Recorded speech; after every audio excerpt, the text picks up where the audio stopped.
Tachion in Focus. Boitumelo residents in Vanderbijlpark say they are battling to survive without electricity for around 5 years, making life difficult for those with chronic illnesses and small businesses. At the same time, the Emfuleni Municipality says a multidisciplinary team has been established to resolve a water crisis there. Residents have been warned not to drink tap water after it was found to be contaminated with sewage. Municipal spokesperson Makhosonke Sangweni joins us now for more clarity on this story. Makhosonke, good to have you, and thank you very much for coming on. So we saw a protest earlier on today from residents in Boitumelo and Vanderbijlpark. They are saying they haven't had electricity for 5 years. The Emfuleni Municipality issued a public notice to residents and businesses in that particular area about water supply interruptions due to a power outage. How do these two relate to one another? You have a 5-year complaint of electricity and a power outage. Good evening to you, Thabo Mdluli, and your listeners at home, and thank you for this opportunity. But just to correct this, these are maybe two separate issues. One, the one of Boitumelo is the one in township, which is in Ward 11. Possibly they may be correct that they've not had electricity for long. One, obviously, that area is supplied by Eskom, not by Emfuleni per se. So I'm sure their frustration, they would have related them to Eskom. And obviously, the municipality will come in through our ward councillor, who has been trying to facilitate a meeting between the two groups. But what I also picked up is that they've been Eskom requested them to pay an amount of about 500. And at first it was not 500. It must be noted that it was about 4,000 or so. But through the intervention of the MEC, I think around about 2-3 years ago, including the Premier of Gauteng, then they were requested to pay 500 by Eskom. As part of their discussion, ongoing discussion to try and resolve the error. So what we don't know now is why the electricity has not been restored. As I said, that is the area that is supplied by obviously Eskom. Yeah. So what we will do and what we have done earlier on when we picked this up is we immediately communicated with the Office of the Speaker to talk to a councillor so that they can continue to facilitate a solution for that community. So let me understand you before we come to the second issue. You are saying the 5-year issue, those are direct Eskom customers, not supplied by the municipality, and those have an arrangement with Eskom, with the utility itself, with the intervention of the MEC and the Premier to pay those 500 rands. And if they are paying those 500 rands, as far as you know, their electricity should be back on. As far as I know, the electricity should be back. The intervention of the MEC was 5,000 or 4,000. That was initially requested by the entity. It was too much, and therefore now it was made to be 500. But you know that the Premier has a program where he's installing new transformers to communities.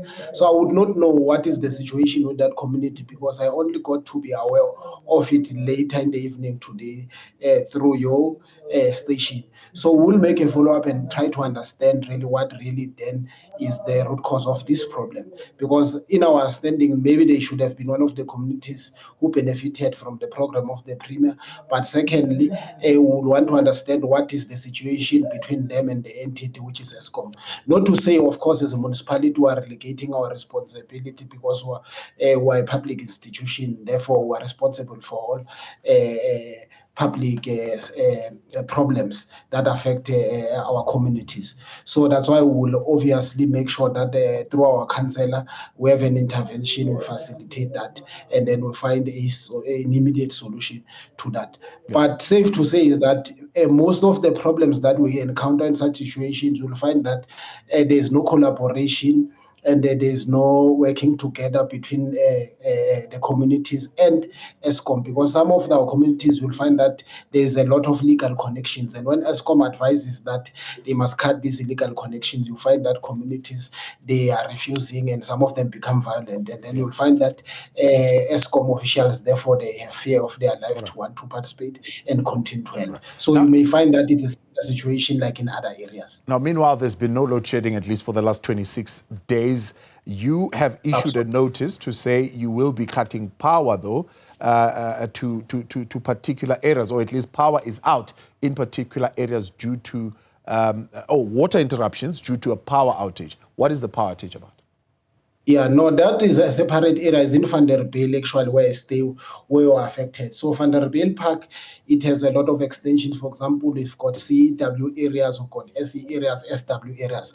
The part that is affected currently, as we speak, is CW areas in town in Vanderbijlpark, and it's also you'll find one township which is Boitumelo, Bonane, and surrounding areas that are currently affected. They're affected because our town substation had burned. There was a bent transformer which the electrical department has been working on from yesterday night. Because it started, I think, in the early hours of the morning. And then they tried to switch on yesterday, so it affected other areas. So by today, it's only when the municipality was able to process the invoices to make sure that we procure the equipments that were needed. So at the time when I left the town substation today, around about 6:30 or so, they were almost complete. They were running the final test and making sure that they are warming up the oil so that they can switch on. So they were saying at around 6, we must give them plus minus 3 hours so that once the transformer or the oil is warm, then they can be able to start to switch in on our surrounding areas. So we issued a notice to tell them that they were aware and were investigating what the problem.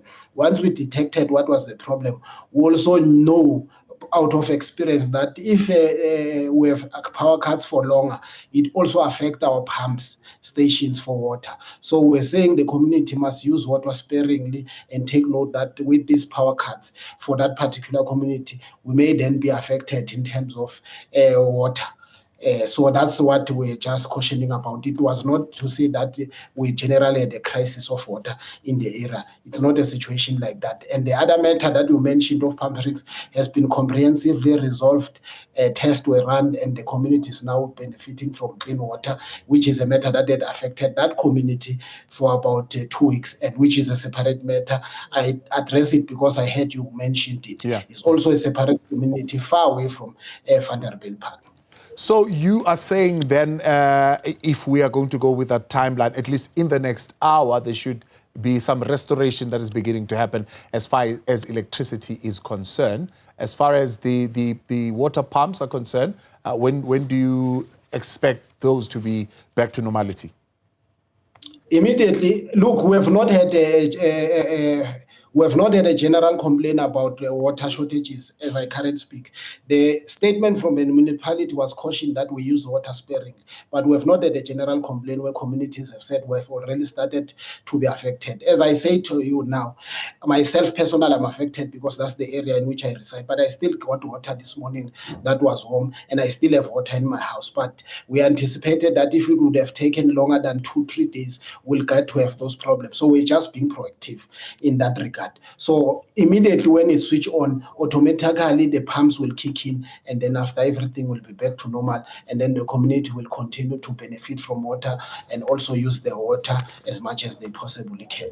All right, appreciate your time, and thank you very much for coming on. That's Makhosonke Sangweni, speaking on behalf of the city of Emfuleni there. Clarity on that matter. I'll have the latest headlines.